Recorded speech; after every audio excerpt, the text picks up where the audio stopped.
kita memulai ibadah online hari ini, mari siapkan hati kita untuk berdoa. Bapa, terima kasih untuk kebaikan-Mu Tuhan, untuk segala anugerah-Mu Tuhan yang sudah Kau berikan dalam hidup kami, Bapa. Kami mau datang kepadamu Bapa dengan hati kami yang sungguh-sungguh, Bapa, sebab Engkau Allah yang baik, Bapa. Terima kasih Yesus.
kasih setiamu,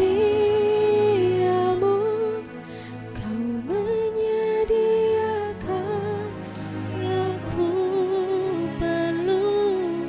Kau setia, kau mulia, dulu sekarang dan selamanya. Kau tunjukkan kasih setiamu, kau menyediakan yang ku perlu. Kau setia, kau mulia, Bapa, kau setia.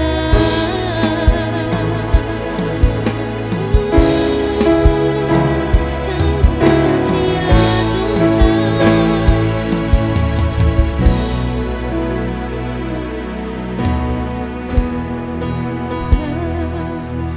Kau setia, Bapa, kau mulia, tenanglah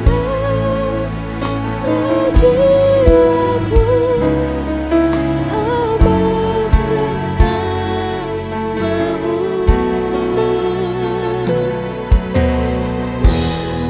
Lebih dari harta, Kaulah segalanya.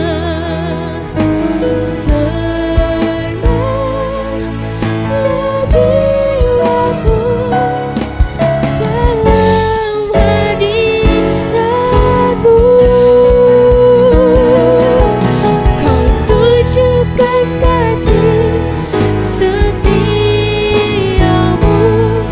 kau menyediakan yang ku perlu. Kau setia, kau mulia, dulu sekarang dan selamanya. Kau tunjukkan kasih setiamu, kau menyediakan yang ku perlu. Kau setia, kau mulia, Bapa, kau setia.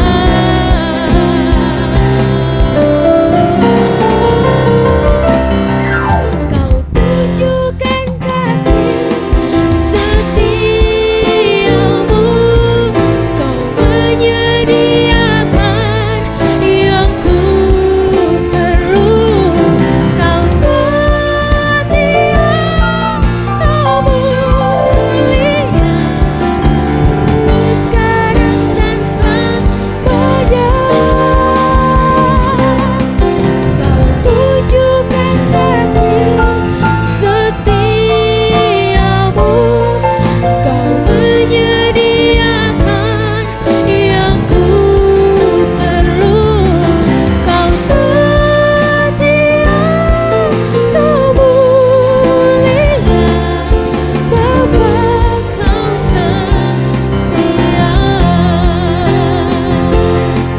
Kau setia, kau mulia, kau setia, kau mulia, kau setia, kau mulia, Bapa,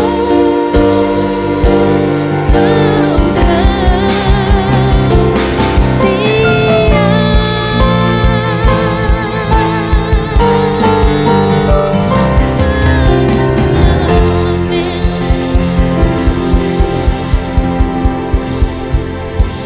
Amin. Mari saudara kita memuji nama Tuhan lebih bersuka cita lagi. Yes.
percaya bahwa Tuhan Yesus baik dalam kehidupan kita. Oleh sebab itu kita mau lebih lagi puji Tuhan. Yuk sama-sama saudara kita bernyanyi bersukaria buat Tuhan.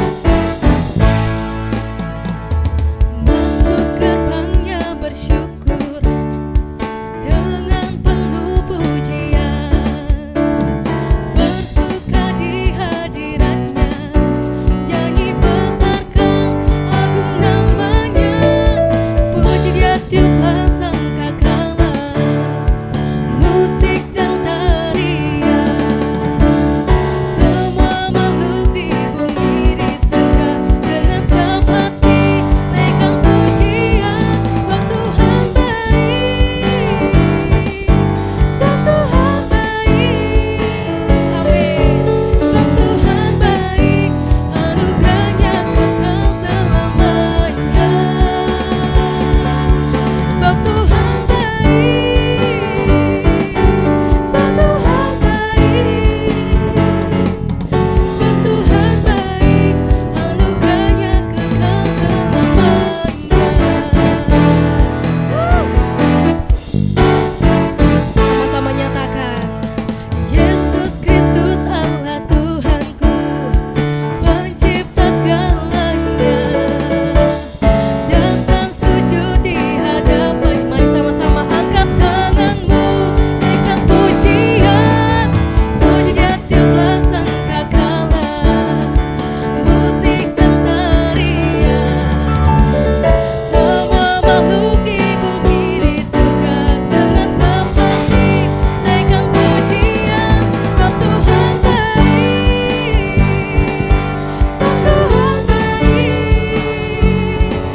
sebab Tuhan baik, anugerahnya kekal selamanya. Yang merasakan kebaikan Tuhan boleh angkat jempolnya, sebab Tuhan baik, sebab Tuhan baik, sebab Tuhan baik, anugerahnya kekal selamanya. Boleh sama-sama kita tepuk tangan, sebab Tuhan baik, anugerahnya kekal selamanya,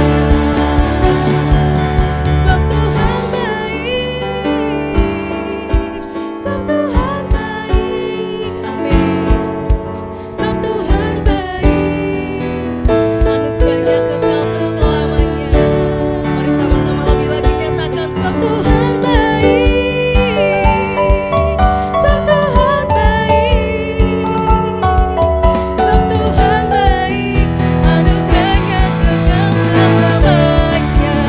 Sekali lagi lebih buat Tuhan, sebab Tuhan baik, sebab Tuhan baik, sebab Tuhan baik, anugerahnya kekal selamanya, sebab Tuhan baik, sebab Tuhan baik, sebab Tuhan baik, anugerahnya kekal selamanya. Katakan, sebab Tuhan baik, sebab Tuhan baik, anugerahnya kekal selamanya, sebab Tuhan baik,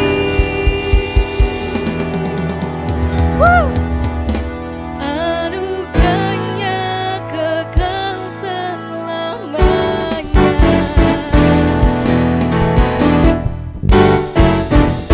Berikan sorak-sorai yang terbaik buat Tuhan Yesus Allah kita.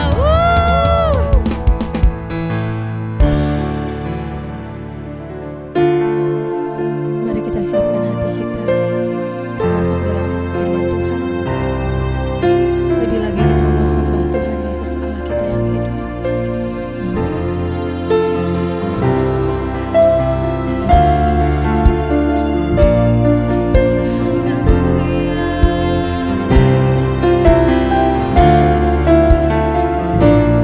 Mari sama-sama kita nyatakan,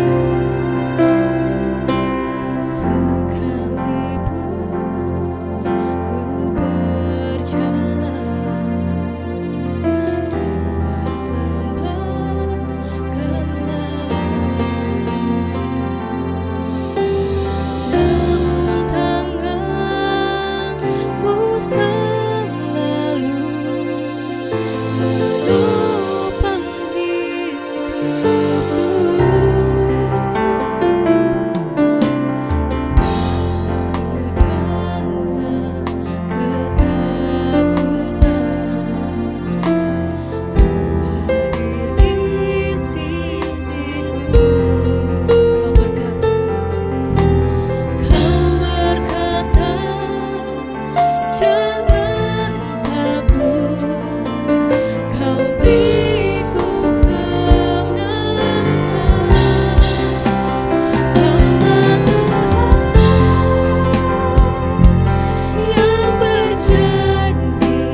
Bukakan hati kami Tuhan untuk mendengarkan kebenaran firman-Mu Bapa. Biar Kau urapi Tuhan hamba-Mu yang menyampaikan firman, supaya apa yang menjadi isi hati Tuhan boleh tersampaikan kepada setiap kami Bapa.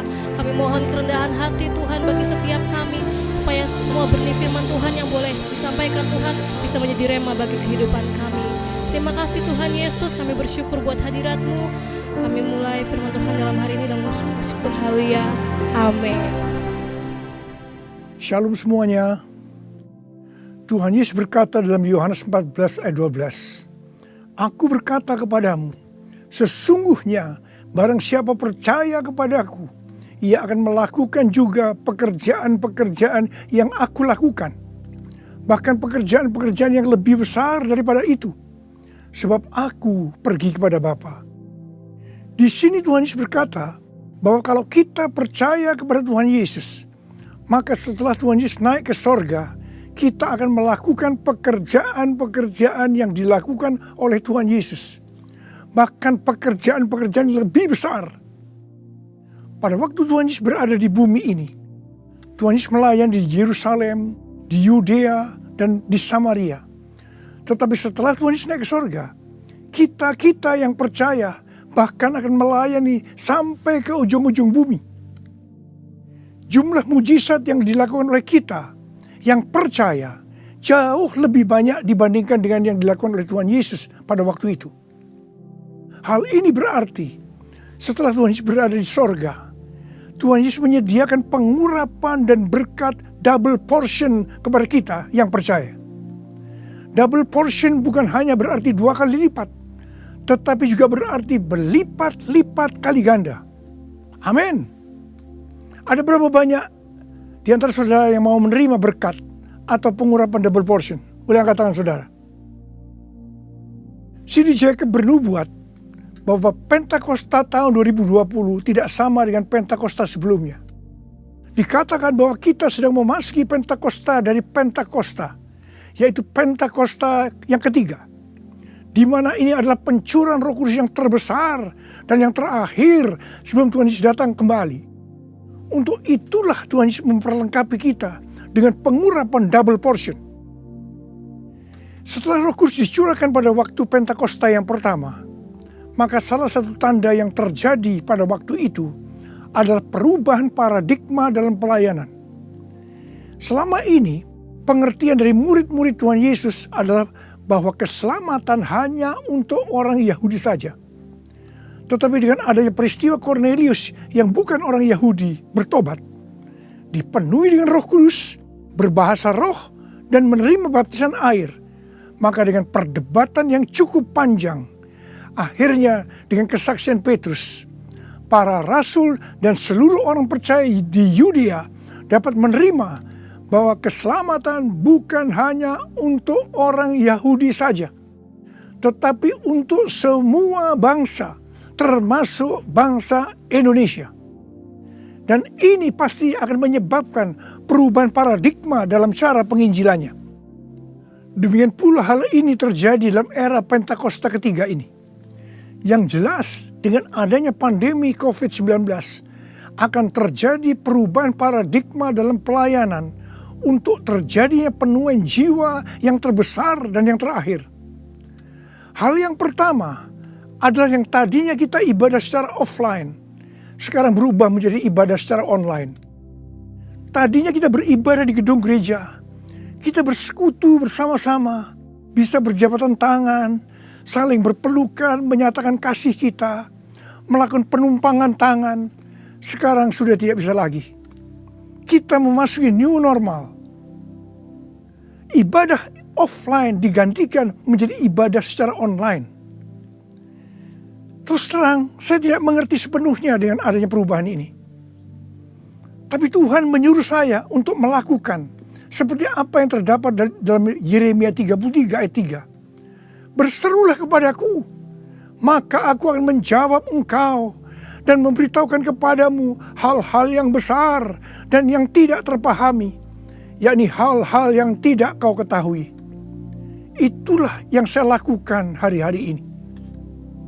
Saya percaya justru dengan adanya perubahan paradigma dalam pelayanan ini, pasti akan terjadi penuaian jiwa yang jauh lebih besar dibandingkan pada waktu kita menggunakan cara yang lama. Hal yang kedua, untuk terjadinya penuaian jiwa yang terbesar dan yang terakhir, Tuhan berkata akan terjadi kebangkitan generasi muda. Russell Evans, gembala sidang dari Planet Shaker, Melbourne, pada tahun 2017 mendapat penglihatan tentang Indonesia. Bahwa Roh Kudus sedang dicurahkan luar biasa di Indonesia. Dia melihat jutaan anak-anak muda dipenuhi dengan Roh Kudus. Mereka cinta mati-matian kepada Tuhan Yesus. Tidak kompromi terhadap dosa. Dan akan memenangkan banyak jiwa. Generasi anak muda ini kita sebutkan di generasi Yeremia. Awal Januari tahun 2020. Para aras nasional dan para pemimpin Kristen berkumpul untuk membicarakan langkah konkret yang akan dilakukan sebagai respon terhadap komitmen para pemimpin Kristen sedunia di Swiss tahun 2017 tentang misi yang akan dikerjakan bersama-sama, di mana hal ini juga diresponi oleh Indonesia di Brastagi, Sumatera Utara pada tahun 2018. Dengan perkataan lain, ini membicarakan tentang langkah konkret yang akan dilakukan oleh seluruh gereja untuk menyelesaikan amanat agung Tuhan Yesus. Hasil dari pertemuan para pemimpin Kristen awal Januari 2020 itu, bahwa apa yang akan dilakukan ke depan untuk menyelesaikan amanat agung Tuhan Yesus akan menunggu sepulangnya saya dari pelayanan di Brasil. Di Brasil, saya melayani KKR untuk generasi muda yang berusia rata-rata sekitar 24 tahun. Yang diadakan di 3 stadion besar. Jumlah yang hadir sekitar 180.000 orang. Waktu saya bertemu dengan para pemimpin di Brasil, kami sama-sama mendapatkan pengertian bahwa kegerakan orang-orang muda dunia akan dimotori oleh 2 bangsa, yaitu Indonesia dan Brasil. Katakan amin. Sepulang dari Brasil, ada 2 hal yang didapatkan. Yang pertama, gerakan untuk menyelesaikan amanat agung Tuhan Yesus akan dimotori oleh generasi muda. Yang kedua, kita disuruh berpuasa dari tanggal 1 Maret sampai dengan 9 April selama 40 hari. Dan dilanjutkan sampai dengan 30 Mei. Jadi total kita berpuasa 91 hari. Setelah 1 hari kita berpuasa, tepatnya tanggal 2 Maret 2020, Presiden Jokowi mengumumkan bahwa COVID-19 masuk ke Indonesia. Mulai saat itu kita merasakan bagaimana Tuhan memproses gerejanya. Kita dibersihkan, dimurnikan, ditata ulang oleh Tuhan. Kita memasuki new normal, dimensi yang baru, paradigma yang baru dalam pelayanan. Semua ini untuk mempersiapkan penuaian jiwa yang terbesar dan yang terakhir sebelum Tuhan Yesus datang kembali. Pada suatu hari ketika saya sedang membaca 1 Raja-Raja 20 ayat 13 sampai dengan 22. Tiba-tiba saya menerima WhatsApp dari Bapak Peter Faraknimela. Saya diminta untuk membagikan apa yang ada di dalam hati saya untuk generasi Yeremia pada acara live streaming Generasiku Bangkit yang kedua dengan tema Finishing a Great Commission pada tanggal 26 Juni 2020. Terus terang saya kaget, surprise. Sebab kalau kita membaca ayat-ayat dari 1 Raja-Raja ayat 20 ayat 13 sampai dengan 22 itu menceritakan tentang seorang nabi yang datang kepada Ahab, Raja Israel, untuk menyampaikan pesan Tuhan bahwa Tuhan akan menyerahkan musuh mereka, yakni orang-orang Aram yang sedang mengepung Samaria. Ahab bertanya, siapa yang akan membantu untuk melawan musuh yang begitu besar itu? Nabi itu menjawab, orang-orang muda, pengiring kepala-kepala daerah yang jumlahnya hanya 232 dari 7.000 orang Israel. Orang-orang muda ini yang akan menyerang lebih dulu. Orang-orang muda yang jumlahnya 232 ini yang diikuti oleh para prajurit menghancurkan orang-orang Aram. Pada saat itu Tuhan berbicara kepada saya bahwa untuk ke depan ini generasi Yeremia yang harus memimpin peperangan rohani untuk penuaian jiwa yang terbesar dan yang terakhir. Ini merupakan suatu paradigma baru dalam pelayanan. Tuhan, ini aku, jadikanlah ku alatmu untuk memberitakan Injilmu. Tuhan, ini aku, jadikanlah ku hamba-Mu untuk melakukan firman-Mu.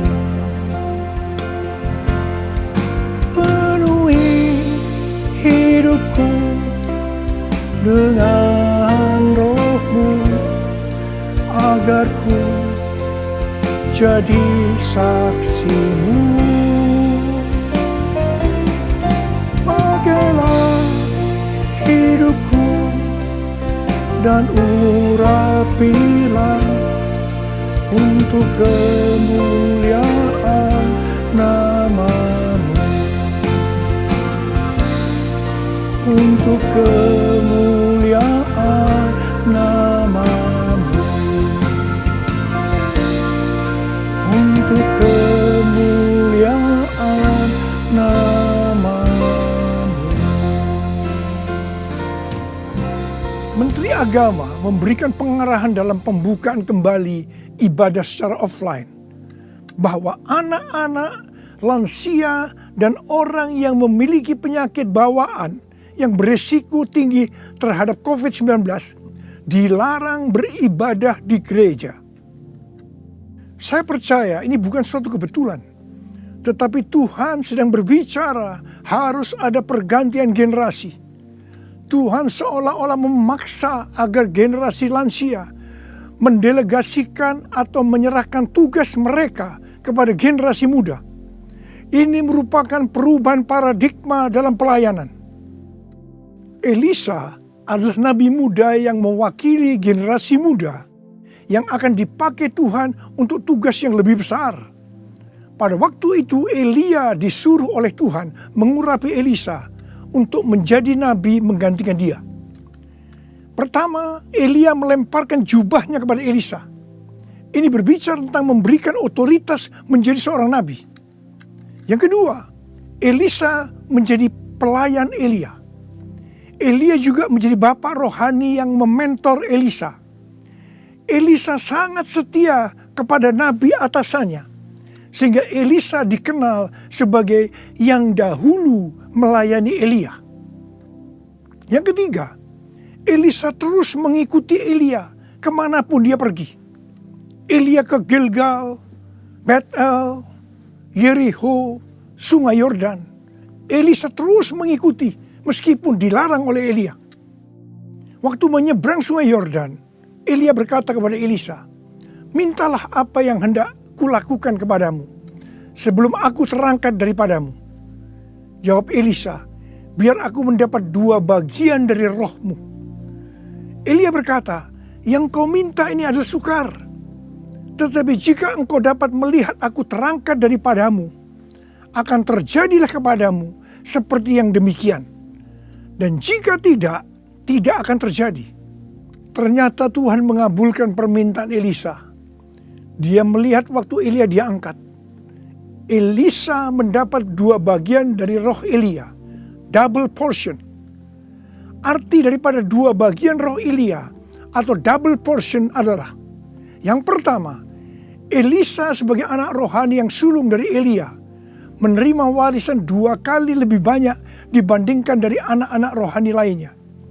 Elisa mohon kepada ayah rohaninya untuk memberikan wibawa seorang nabi yang lebih besar kepadanya, supaya Elisa bisa melanjutkan pelayanan Elia.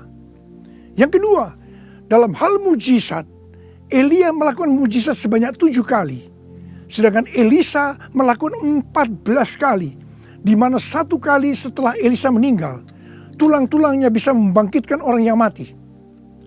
Peranan Elisa sebagai nabi terhadap raja-raja Israel lebih banyak dibandingkan Elia. Elia sebagai nabi pada zaman Raja Ahab saja. Sedangkan Elisa sebagai nabi dalam zaman Raja Yoram, Yehu, Yoas. Jadi, untuk mendapatkan pengurapan atau berkat double portion, Elisa melakukan hal-hal sebagai berikut. Yang pertama, Elisa menerima jubah Elia, yang artinya mendapatkan otoritas untuk pelayanannya sebagai nabi. Yang kedua, Elisa setia kepada bapak rohaninya. Yang ketiga, Elisa pergi ke Gilgal. Gilgal adalah tempat di seberang sungai Yordan, di mana laki-laki yang belum disunat, mereka disunat di sini. Disunat berbicara tentang lepas dari keinginan daging dan hidup dipimpin oleh Roh Kudus. Keinginan daging adalah maut, tetapi keinginan roh adalah hidup dan damai sejahtera. Roma 8 ayat 6. Sebab jika kamu hidup menurut daging, kamu akan mati. Tetapi jika oleh roh kamu mematikan perbuatan-perbuatan tubuhmu, kamu akan hidup. Roma 8 ayat 13. Yang keempat, Elisa pergi ke Betel. Betel adalah tempat perjumpaan Yakub dengan Tuhan secara pribadi. Kita harus menjaga agar setiap waktu hidup kita senantiasa dipenuhi oleh hadirat-Nya, sehingga kita selalu mengalami perjumpaan dengan Tuhan secara pribadi. Yang kelima, Elisa pergi ke Yeriho. Yeriho adalah kota pertama di tanah perjanjian yang diberikan oleh Tuhan kepada bangsa Israel untuk direbut. Tembok Yeriho roboh setelah sangkakala ditiup dan orang Israel bersorak-sorai. Ini berbicara tentang kuasa dari pujian dan penyembahan. Tuhan menciptakan manusia agar manusia memuji dan menyembah Tuhan. Dalam masa pandemi COVID-19 ini, kita harus banyak memuji dan menyembah Tuhan. Meskipun ini tidak mudah, karena kita melihat keadaan-keadaan yang terjadi saat ini.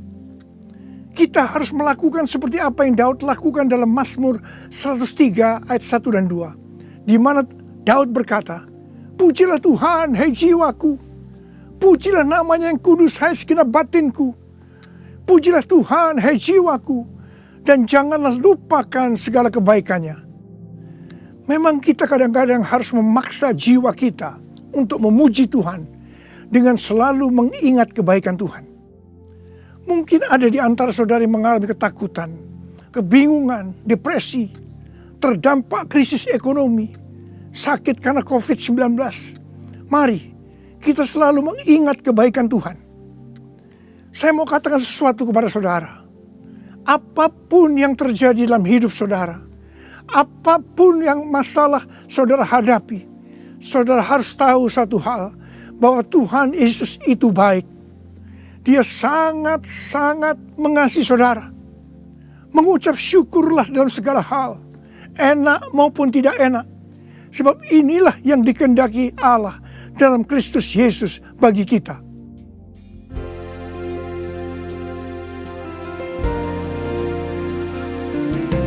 Bapa, Engkau baik.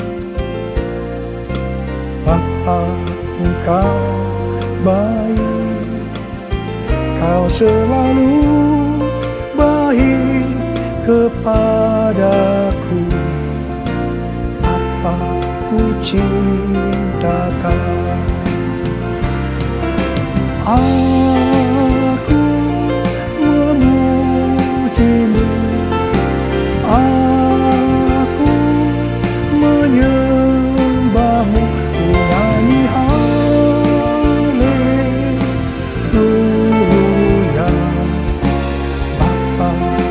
cinta Kau.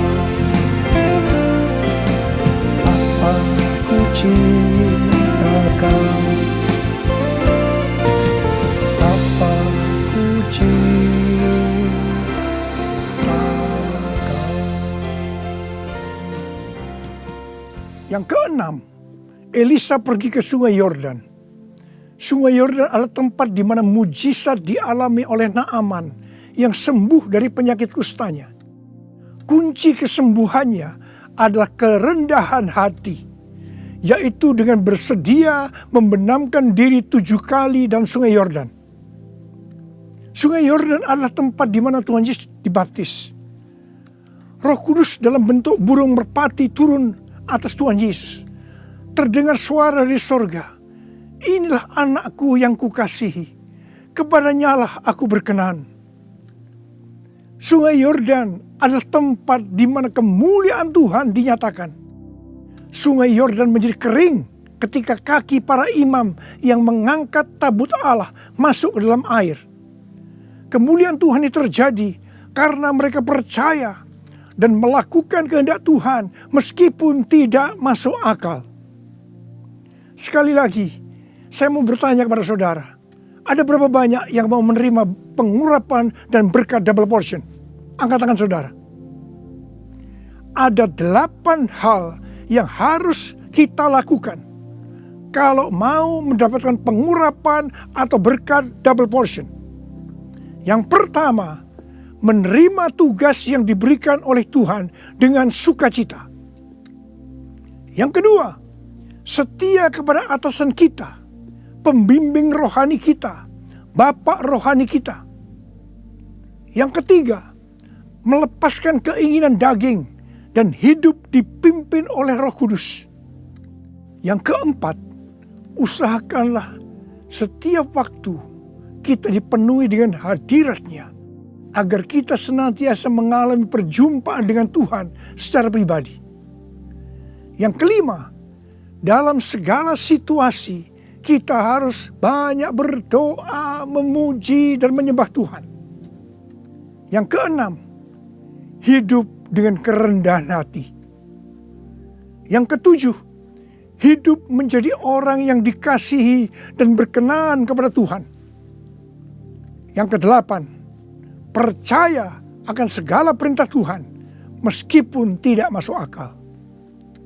Saya mau berdoa agar saudara mendapatkan pengurapan dan berkat double portion. Mari angkat tangan saudara dan nyanyikan nyanyian ini bersama saya.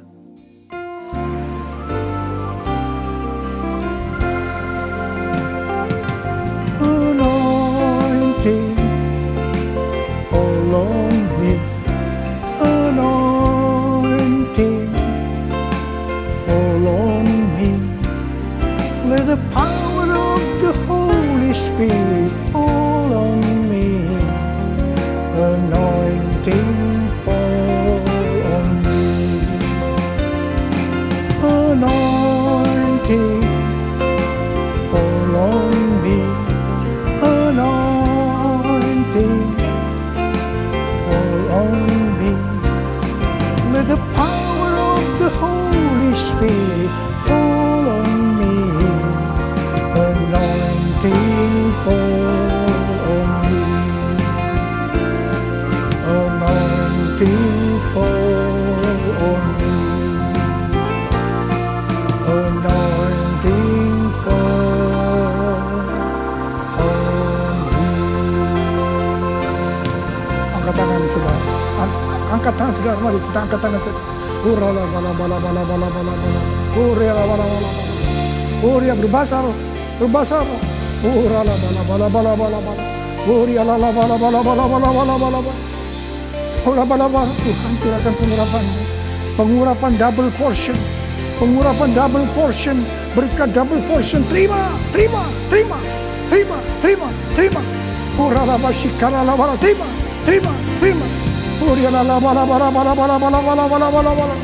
Pakai anak-anak-Mu Tuhan, menjadi alat-Mu Tuhan. Dengan pengurapan double portion, mereka akan melakukan, menyelesaikan amanat agung Tuhan Yesus. Terima, terima, terima. Oh, berkati anak-anak, berkati mereka semua Tuhan. Kau menyembuhkan yang sakit. Terima, terima kesembuhan, terima kesembuhan. Terima, terima, terima, terima. Diberkati oleh Tuhan. Terima kasih. Terima kasih Tuhan. Terima kasih. Terima kasih. Dalam nama Yesus. Amin. Terima kasih Yesusku. Terima kasih Yesusku. Puji syukur hanya bagi Tuhanku. Terima kasih Yesusku, terima kasih Yesusku. Puji syukur hanya bagi Tuhanku. Terima kasih Yesusku, terima kasih Yesusku. Puji syukur hanya bagi Tuhanku. Terima kasih Yesusku, terima kasih Yesusku. Puji syukur hanya bagi Tuhanku. Puji syukur hanya bagi Tuhanku. Puji syukur hanya bagi Tuhanku.